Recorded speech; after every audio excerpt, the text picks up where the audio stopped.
Welcome back to the deep dive. Today we're going deep into a Canadian government report on the Temporary Foreign Worker Program. Yeah. You know it better as the TFWP. Yeah, the TFWP. It gets pretty intense. Oh. We're talking allegations of exploitation, a UN bombshell, Wow. and even a dissenting opinion from a major political party. Interesting. So we got a lot to unpack today. Yeah, sounds like it. Luckily, I've got an Canadian expert here to help make sense of it all. I'm happy to be here. So before we get into the heavy stuff, let's set the stage for our listeners. What exactly is the TFWP, and why is it such a hot topic right now? So the TFWP basically lets Canadian employers hire foreign workers when they can't find Canadians to fill the jobs. But, it's not as simple as just needing workers. They have to prove they've exhausted all their options, and they do that by going through a labor market impact assessment. It's also called an LMIA. LMIA. And it's essentially a way to show they really couldn't find a Canadian to do the job. And we're not talking about a few workers here and there. This report shows the TFWP has more than doubled since 2020. So that's over 1 million temporary foreign workers in Canada right now. Wow. Yeah, that's a lot. That kind of growth has to have a ripple effect, right? Absolutely. It puts pressure on things like housing, especially in certain regions. It's shifting the demographics of some rural communities. And it's raising some questions, about Canada's long-term reliance on foreign labor, especially as our population keeps aging. Yeah, it really makes you think of what this means for Canada's future. Are we even equipped to handle this influx of workers? Are we ensuring their rights are protected? And, that brings us to what's really at the heart of this controversy, these closed work permits. So these permits, essentially, they lock workers into working for the employer who sponsored them. They can't just switch jobs if they want to. Right.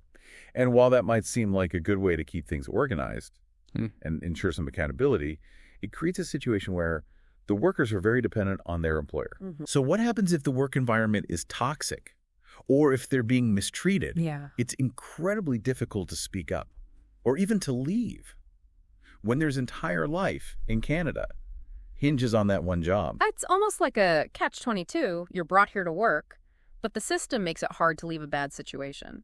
I can see why people are worried about exploitation. Yeah, and that's exactly the concern that's being raised. In fact, the UN Special Rapporteur on contemporary forms of slavery, he actually weighed in on this report.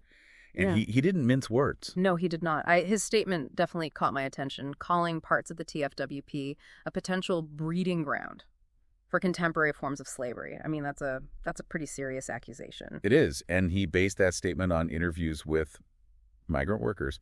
Although, it's worth noting, he didn't actually visit any farms himself while he was in Canada. And that's where the Conservative Party jumped in. Right. With their dissenting opinion, right? Yeah. They argued that he was relying too much on anecdotal evidence and that he didn't have the full picture. Yeah, and it's important to note, though, that the Special Rapporteur, he didn't claim that exploitation was rampant. His point was that the program's structure, particularly those closed work permits, that they create a very real potential for abuse. So it's not about saying that every employer is bad, but acknowledging that the system itself could be making workers vulnerable. And that potential for abuse, it becomes all too real. When you look at some of the stories that are shared in this report, one that really stood out to me was the testimony of Elias Anavisca. Oh, yeah, I remember that. His experiences, it's just a heartbreaking example of what can go wrong. He came to Canada full of hope, ready to work hard, and build a better life. That he ended up working these grueling hours for low pay, living in, cramped and unsanitary conditions. He was constantly afraid of being deported if he complained. His story is a stark reminder that these aren't just, abstract policy debates. We're talking about real people whose lives are being impacted Absolutely. by this program. That's right. And by these decisions. Sure. So we've got a lot to talk about today. It sounds like it.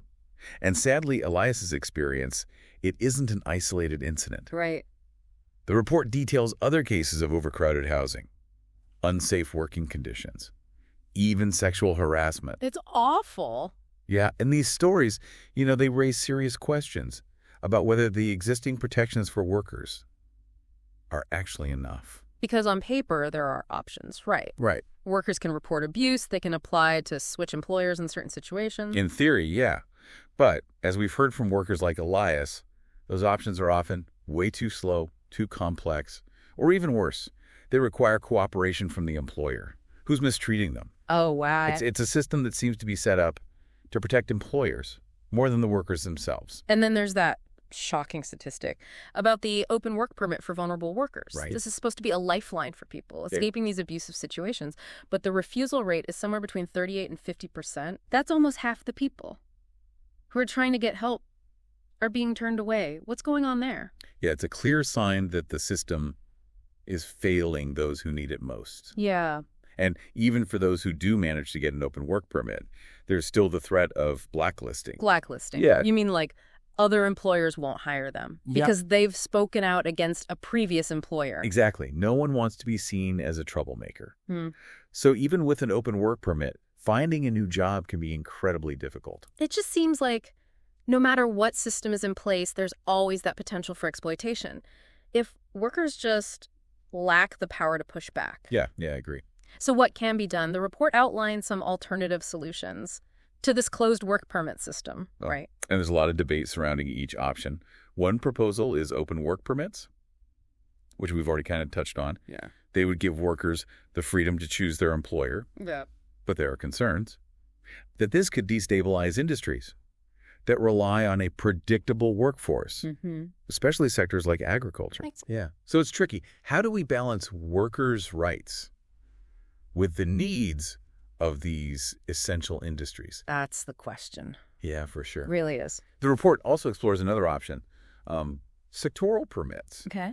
These would allow workers to move between different employers, but within a specific industry. So, for example, someone who came to Canada to work on a farm could move to a different farm without needing a new permit each time. Exactly. It provides a bit more flexibility than a closed permit, but it still offers, some stability for employers within that sector. But even with this system, I imagine there are still some potential pitfalls. Oh, yeah, absolutely. Like what kinds of things? Well, one concern is if a sector is defined too narrowly, it doesn't really solve the problem of employer dependence. Right. If a worker can only choose between 3 farms in a region, are they truly free? No, not really. Exactly. And then there's, there's always the risk of blacklisting within a sector. Even if a worker can technically switch employers, what's to stop those employers from, colluding and sharing information about workers who have raised concerns in the past? That power imbalance, it just remains. It seems we keep hitting this wall. Like, without addressing that power imbalance, any system can be manipulated. I think that's right. Which leads to another solution that's proposed in the report, providing easier pathways to permanent residency for temporary foreign workers. Right, and this is a solution that many advocates are pushing for, because once a worker has permanent residency, they're no longer tied to a specific employer or even a specific industry. They have the freedom to work wherever they choose. And it's not just about, economic freedom. Permanent residency also means access to healthcare, social services, and all the rights and protections that are afforded to Canadian citizens. Exactly. It's about recognizing that everyone who contributes to Canadian society deserves the same basic rights and opportunities, regardless of their immigration status. I like Yeah, and the report, it highlights a successful example of this approach. Quebec's table de concertation. Okay, I'm curious about this. What is it? And why has it been so effective? So it's basically a round table that brings together government officials, employer representatives, and crucially, worker advocates to discuss issues and to find solutions. And everyone has a voice in the process. So it's not just a top-down approach, but an actual dialogue. Yeah. Where everyone's working together to find solutions. Precisely. And they've managed to make some real progress in Quebec. They've improved conditions for workers while addressing some of the concerns that employers have. So it's a model that could be replicated across Canada. It's a refreshing approach because it's not just about changing rules. It's about fostering a culture of respect and recognizing the value that these workers bring to Canada. Couldn't agree more. Yeah. It really comes down to shifting our perspective. Yeah. Instead of viewing temporary foreign workers as just, cogs in the economic machine, we need to acknowledge their humanity, their aspirations, their right to a safe and dignified life in Canada. That's a powerful point. And this whole conversation boils down to a pretty fundamental question. How do we balance the needs of employers with the basic human rights of workers? It's a complex issue. It is. There are no easy answers. And this report, really, it lays bare that tension. It forces us to confront some uncomfortable truths about our reliance on temporary foreign labor, we see how vital these workers are to our economy, especially in sectors like agriculture. They literally put food on our tables. But we also have to think about the fact that the current system, even with its good intentions, can create conditions that are ripe for exploitation. We've heard some heartbreaking stories from workers who came to Canada with, dreams of a better life, only to find themselves trapped in these exploitative situations, afraid to speak out because they might lose everything. It's a sobering reminder that these policy decisions have real-world consequences for real people. Absolutely. And that's why I think this conversation is so crucial. This report isn't just about tweaking a few regulations. It's about examining our values as a society. What kind of Canada do we want to build? One where economic prosperity comes at the expense of vulnerable workers, or one where everyone has the opportunity to thrive and contribute to their full potential? Yeah, it offers a roadmap for reform, outlining concrete solutions like open work permits, sectoral permits, pathways to permanent residency. Each option has its, complexities and trade-offs. But the underlying message is clear. We need a system that puts workers' rights first. And a system that really listens to the voices of those most affected by the TFWP. Quebec's table de concertation is a really good example of that. You know how bringing workers and employers and the government together in a real dialogue can lead to meaningful change. It's a model that should be replicated across Canada. This deep dive has taken us deep into a complex and often unsettling issue.